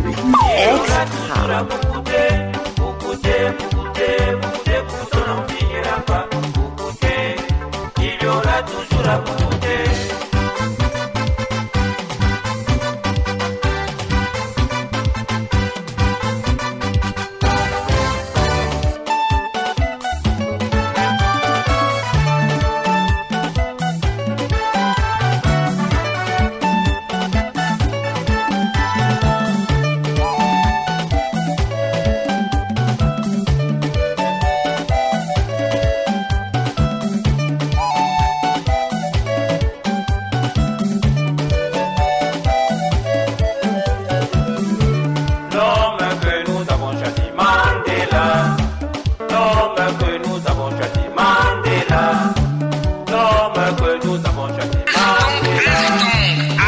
Forum FM 105.8.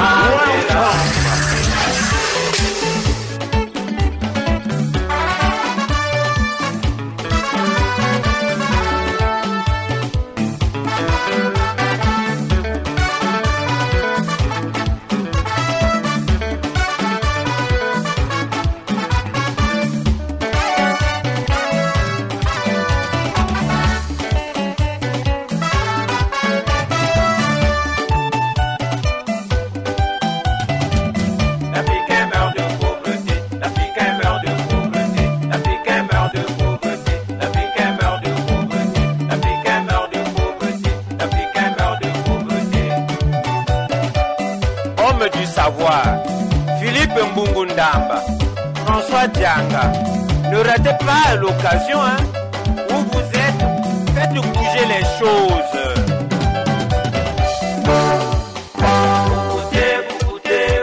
Beaucoup, on n'en finira pas. Il y aura toujours à boucouter. Beaucoup, on n'en finira pas.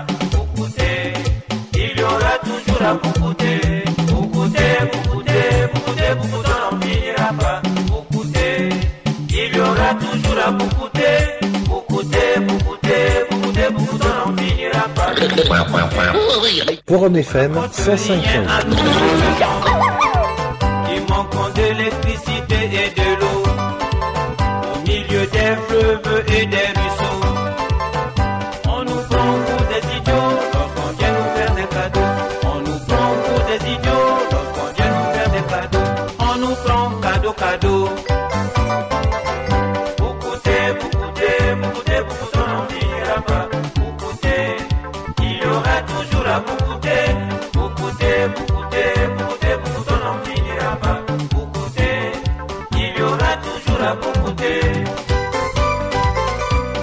Il n'y a pas de la joie à être heureux tout seul. L'illustre Nelson Mandela Madiba l'avait longtemps compris.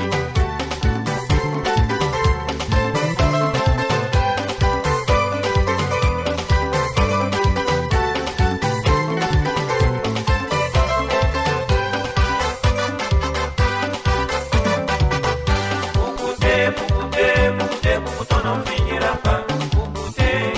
Il y aura toujours à boucouter.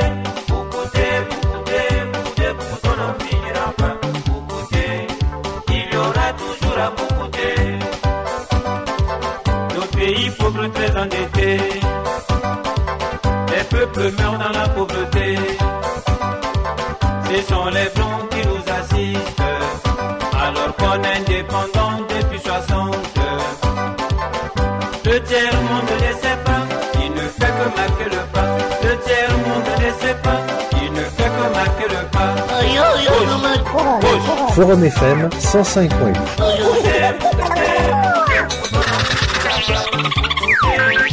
Il y aura toujours à Boucouté, Boucouté, Boucouté, Boucouté, Boucouté, on n'en finira pas. Boucouté, il y aura toujours à Boucouté. Le pétrole, le bois et le ciment n'apportent rien à nous pauvres gens qui manquons d'électricité et de l'eau au milieu des fleuves et des ruisseaux. On nous prend pour des idiots lorsqu'on vient nous faire des cadeaux. On nous prend pour des idiots lorsqu'on vient nous faire des cadeaux. On nous prend cadeau, cadeau. Boucouté, Boucouté, Boucouté, Boucouté, on n'en finira pas. Boucouté, il y aura toujours à Boucouté. Boucouté, Boucouté, Boucouté, Boucouté, on n'en finira pas. Boucouté, il y aura toujours à Boucouté. Écoutez, écoutez, écoutez. Forum FM 105.8. Extra.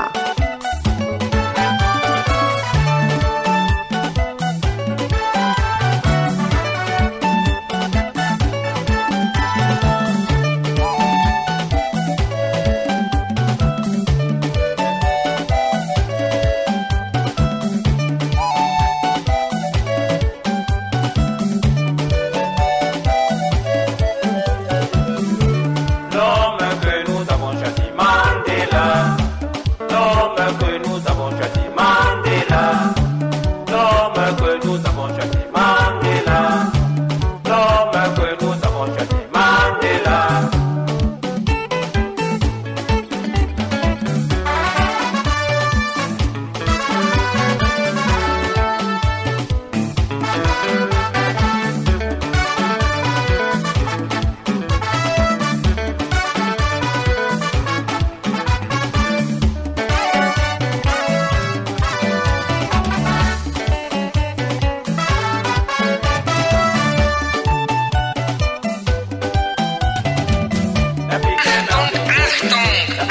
Forum FM 105.8. L'Africain meurt de pauvreté, l'Africain meurt de pauvreté. Homme du savoir, Philippe Mbungundamba, François Dianga, ne ratez pas l'occasion, hein, où vous êtes, faites bouger les choses. Boucouté, Boucouté, Boucouté, Boucouté, on n'en finira pas. Boucouté, il y aura toujours à Boucouté. Boucouté, Boucouté, Boucouté, Boucouté, on n'en finira pas. Boucouté, il y aura toujours à Boucouté. Boucouté, Boucouté, Boucouté, Boucouté, on n'en finira pas. Boucouté, il y aura toujours à Boucouté. Boucouté, Boucouté, Boucouté, Boucouté, on n'en finira pas. Boucouté, il y aura toujours à Boucouté.